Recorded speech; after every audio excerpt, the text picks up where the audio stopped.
حضرت آدم علیہ السلام، یہ زمین جس پر اس وقت ہم انسان آباد ہیں، ہم سے پہلے اس پر جنوں کی حکومت تھی۔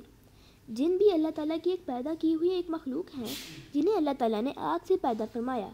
ہماری زمین پر جنوں کی حکومت کئی ہزار سال تک قائم رہی۔ آہستہ آہستہ جنات میں زمین پر فساد مچانا شروع کر دیا۔ ان کی قتل و غارت جب حد سے بڑھ گئی تو اللہ تعالیٰ نے فرشتوں کو حکم دیا کہ جنات کو زمین سے ہٹا دو تاکہ زمین پر سے ان کا فساد دور ہو جائے۔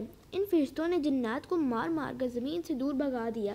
ان جنوں میں اللہ تعالیٰ کا ایک نہایت ہی مقرب اور برگزیدہ جن ابلیس تھا۔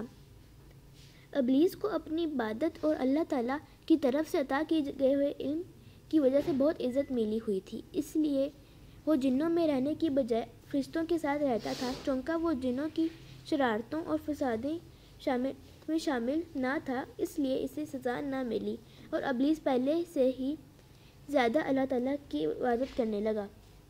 زمین پر جب جنات کی حکومت ختم ہوئی تو اللہ تعالیٰ نے انسان کو پیدا کرنے کا ارادہ فرمایا تاکہ زمین پر انسان زندگی شروع کر سکے۔ اللہ تعالیٰ نے دنیا کو آباد کرنے کا ارادہ کیا تو اس نے اپنے اس ارادے کا ذکر فرشتوں سے کیا اور فرمایا کہ میں اس دنیا میں اپنا نائب یعنی خلیفہ بنانا چاہتا ہوں۔ اس پر فرشتوں کو بہت حیرت ہوئی اور انہوں نے عرض کیا، اے اللہ، ہم تیری عبادت کرتے ہیں اور تیری حمد کرتے ہیں۔ تو ایسے انسان کو پیدا کرنا چاہتا ہے جو دنیا میں فتنہ و فساد میں جائے۔ اللہ تعالیٰ نے فرمایا، میں جانتا ہوں وہ تم نہیں جانتے۔ یہ سن کر فرشتوں نے خاموشی اختیار کر لی۔ اللہ تعالیٰ نے سیدنا آدم علیہ السلام کو مٹی کی ایک مٹھی سے پیدا فرمایا۔ اس مٹھی بھر مٹی کو تمام زمین سے لیا گیا۔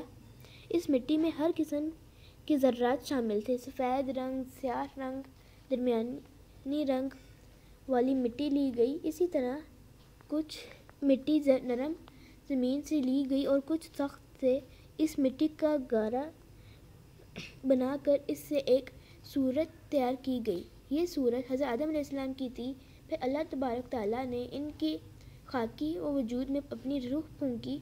اس طرح آدم علیہ السلام میں زندگی آ گئی اور وہ حرکت کرنے لگے۔ بس تم یہ سمجھ لو کہ اللہ نے مٹی سے آدم علیہ السلام کا وجود بنایا اور اس میں روح داخل کر کے اس کو گوشت پوست کا ایک چلتا پھرتا انسان بنا دیا۔ اب خداوند کریم نے آدم علیہ السلام کو سب سے پہلے علم سکھایا اور کچھ چیزوں کے نام بتا دیے اور پھر فرشتوں سے ان چیزوں کے نام دریافت کیے۔ فرشتوں نے عرض کیا کہ ہم اس سے زیادہ تو کچھ نہیں جانتے جتنا علم تو نے ہم کو دے رکھا ہے۔